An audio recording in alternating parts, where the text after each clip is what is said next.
Selamat datang di mata kuliah Ilmu Kesehatan Dasar bidang fisika.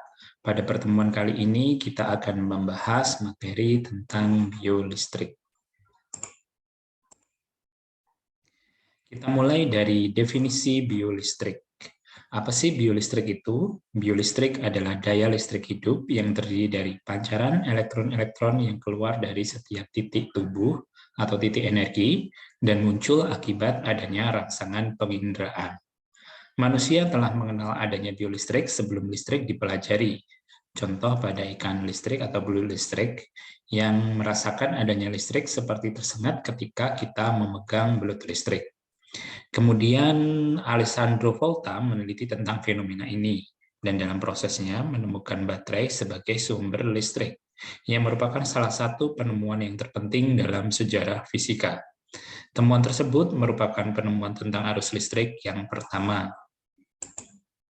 Berikutnya mengenai penemu biolistrik, yaitu dikenalkan oleh Leopoldo Marco Antonio Caldani pada 1856, di mana dia menemukan adanya listrik pada otot kata yang telah mati. Kemudian penelitian tentang biolistrik dilanjutkan oleh Luigi Galvani, yang mulai mempelajari kelistrikan pada tubuh hewan pada tahun 1780. Selanjutnya pada tahun 1786 dia menemukan bahwa kedua kaki kata terangkat ketika diberikan aliran listrik melalui konduktor.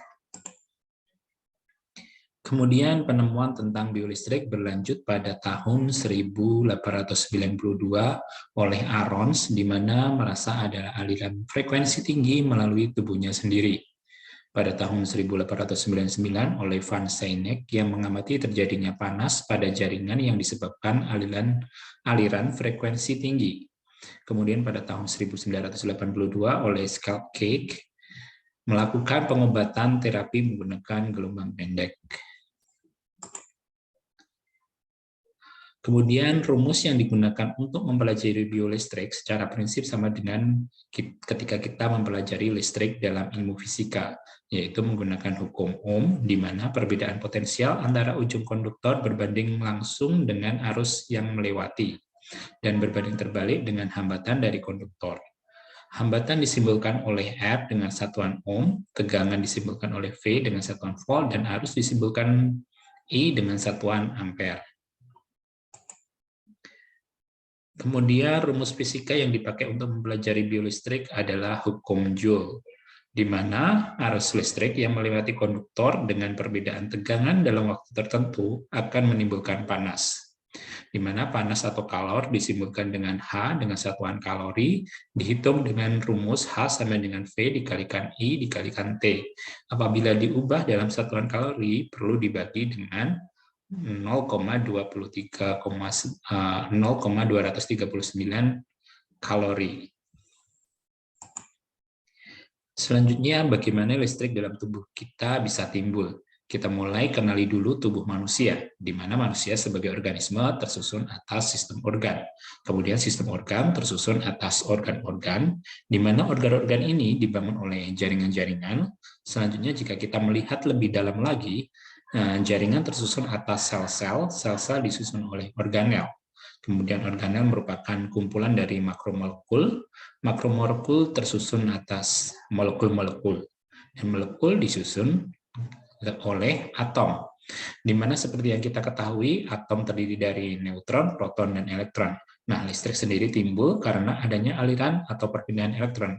Jadi kita bisa bayangkan bagaimana listrik bisa timbul dalam tubuh kita, dan inilah yang disebut sebagai biolistrik.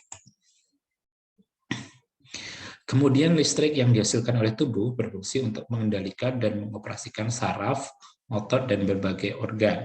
Kerja otak pada dasarnya bersifat elektrik, di mana otak manusia memiliki sistem yang mampu menjalankan sejumlah aktivitas sekaligus pada saat bersamaan, seperti bergerak, menyentuh, melihat, mendengar, membau, mengecap, berbicara, dan berpikir.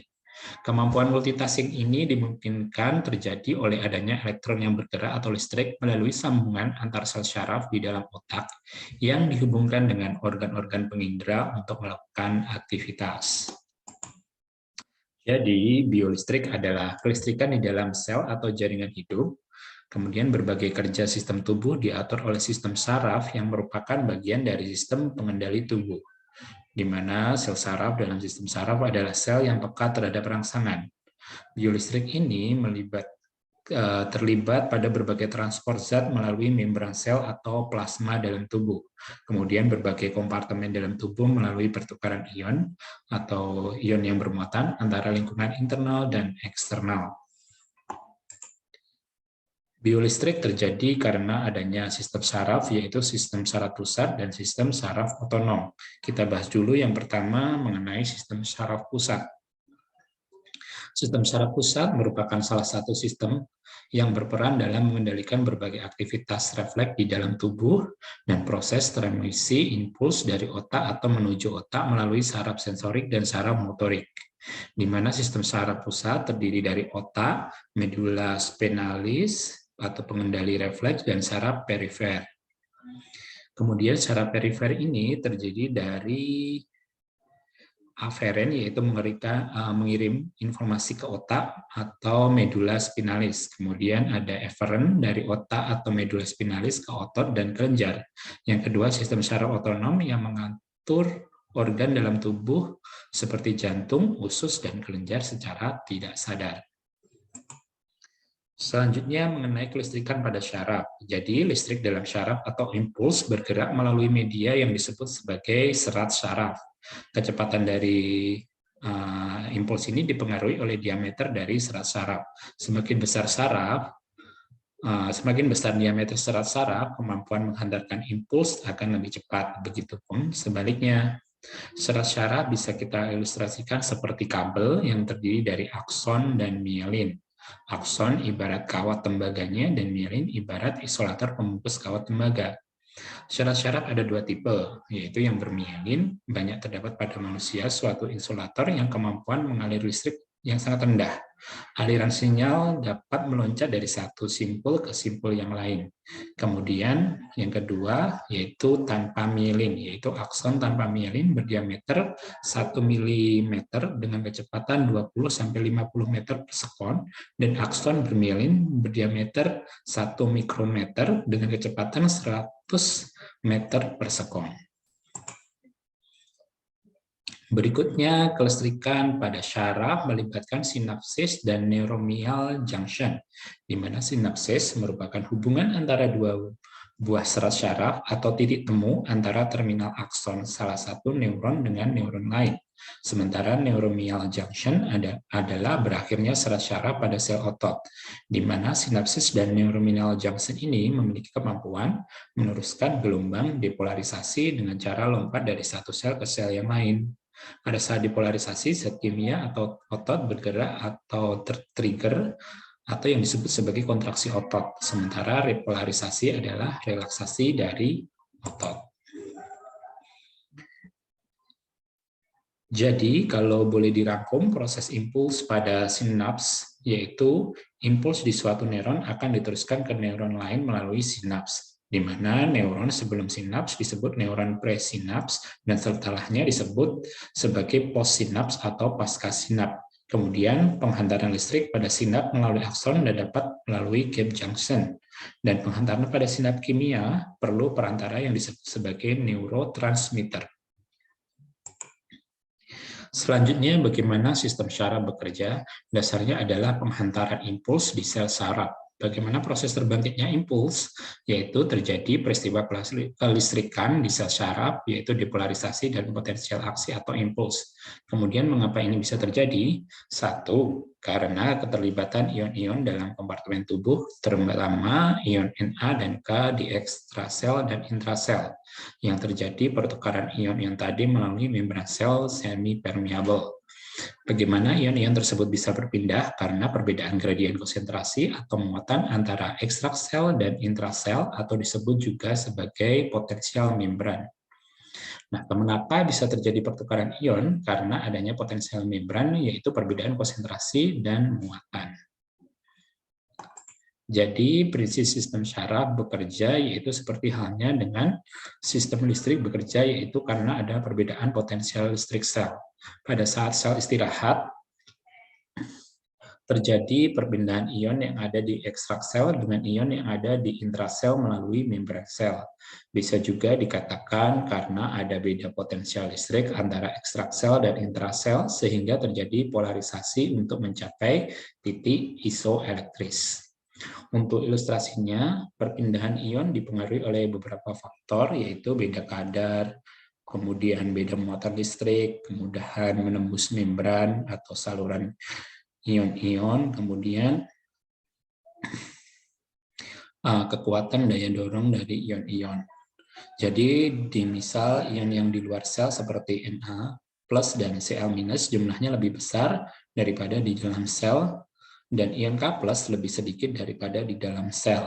Kemudian terjadilah perpindahan ion-ion, yaitu ion Na plus dan Cl dari luar sel ke dalam sel, dan ion K plus dari dalam sel ke keluar sel untuk mencapai titik isoelektris.